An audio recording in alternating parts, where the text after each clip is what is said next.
I'm Lucy, and I was the production designer for Roach.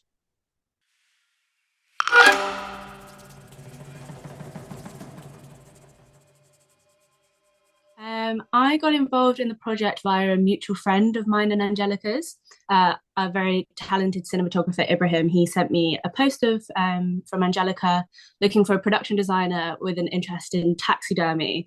And Ibrahim said it's me because I have a connection to taxidermy. It's a hobby of my mum's. And I also want to be a production designer. So I got in touch with Angelica through that. And we had a chat on Zoom just to get to know each other a little bit and how we worked. And then I was on board the project.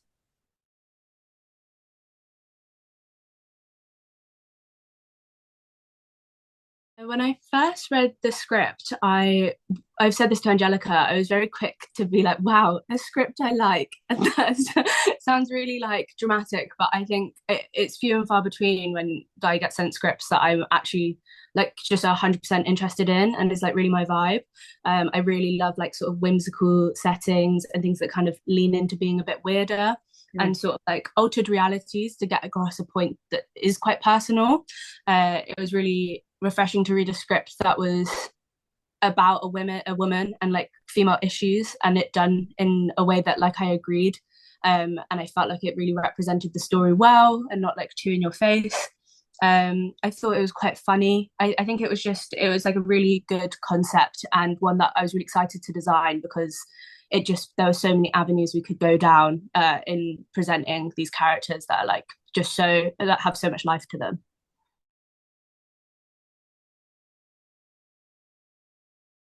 My process is always quite similar in that I like to cast my net really wide and sort of look at all kinds of different references, not just films, artwork and photographers and just like documentaries, anything like that. I'd like to go really, really wide with it and then sort of take a step away. And then when I revisit it, I can sort of channel in on what those references really mean to me and which ones are like key.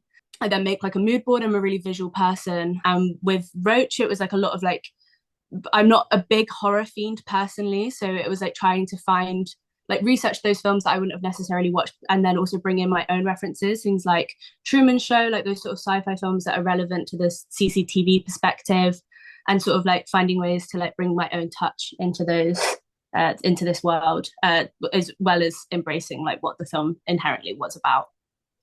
Yeah, because it's more creepy than it is horror, I would say. Yeah, Discomfort horror is what we're yeah, going for sure. But I like really fun, cute, like Disney shows. So, you know, but there are things. Yeah, it worked better than I thought it would. In that initially, it's sort of like, oh, this is supposed to be like a bit scary and unhinged, but it has got that comedic element, and it is supposed to be yeah, like discomforting and unsettling. And so things like Truman Show actually are quite good references for it in hindsight. And I think like it, yeah, it worked towards a world that was like under your skin rather than like in your face.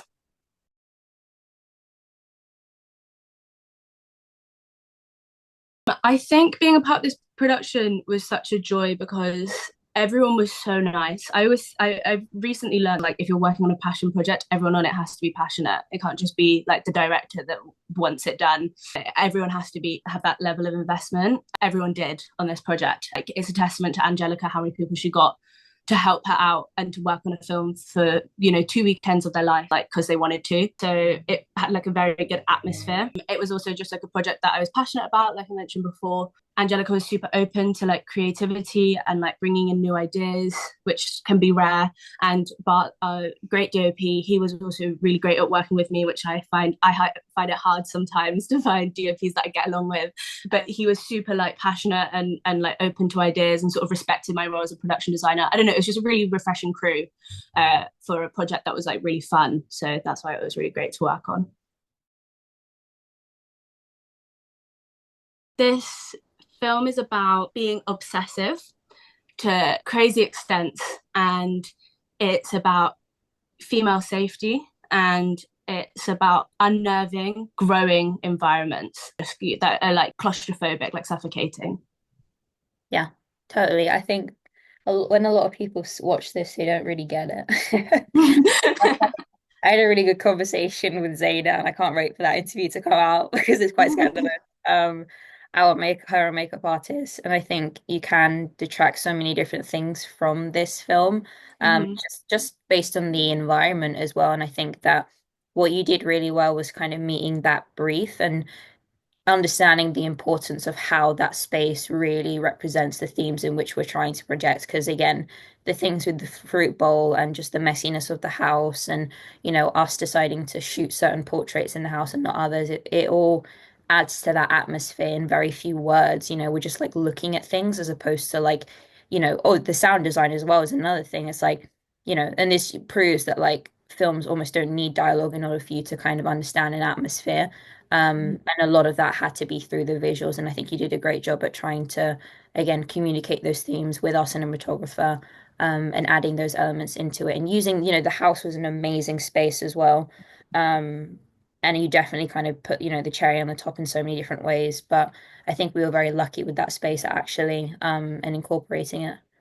Yeah, for sure. I've said this before. I was so happy when I saw the location. Was like, oh my God, there's stuff in it.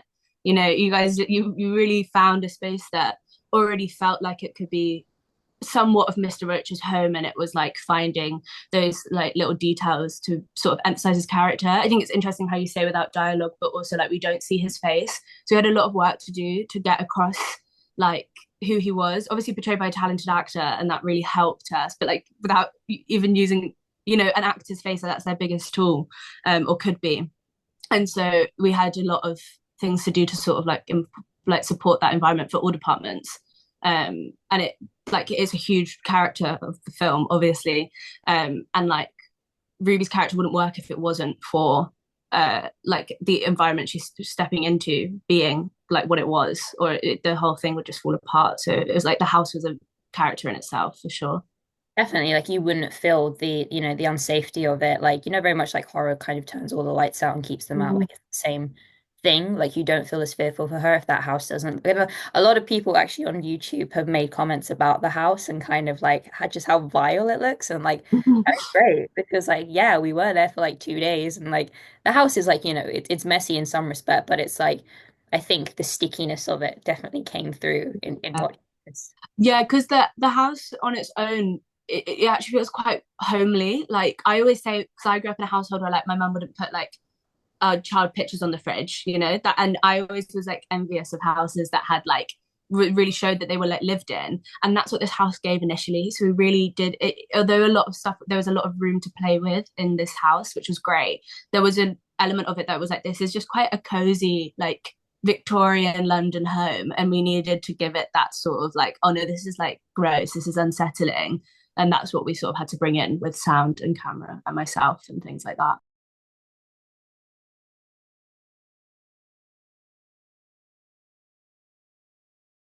I love short films, and I think this is a great one. I think it isn't trying to be a feature, it isn't trying to be a larger concept. It works so well in the time frame that it's given, and those are rare to come by for short films. So that alone is worth the watch. I think it does have. I think there's a whole new world of horror as a greater word that is coming out at the moment. That is that sort of, like I said, under the skin, sort of like seeping claustrophobic sort of atmosphere that I think is more impactful to our society right now because we're so desensitized. And I think this film does a way of creating that sort of like slightly unnerving feeling without it, but like in a way that's quite special. And I've mentioned it throughout this, but like it is important to hear stories about like female safety, especially ones that aren't like really blatantly in your face, because those are really quick to judge because you're like, that's not my scenario. But we all had conversations on set and all can speak about things that have happened to us, and this is like relatable. It's not telling you like this is what happened to women, it's just like but you're like, oh, I felt like that before. And so that's also a great aspect of this film. And I think it's a fun story with like great references and a lot of like hidden references in it, and that really build up what like Angelica is as a creative, and she's got great things to come, so she's one to watch for sure. Oh, thank you very much. Yeah, I do appreciate that actually a lot. But yeah, awesome. Thank you so much.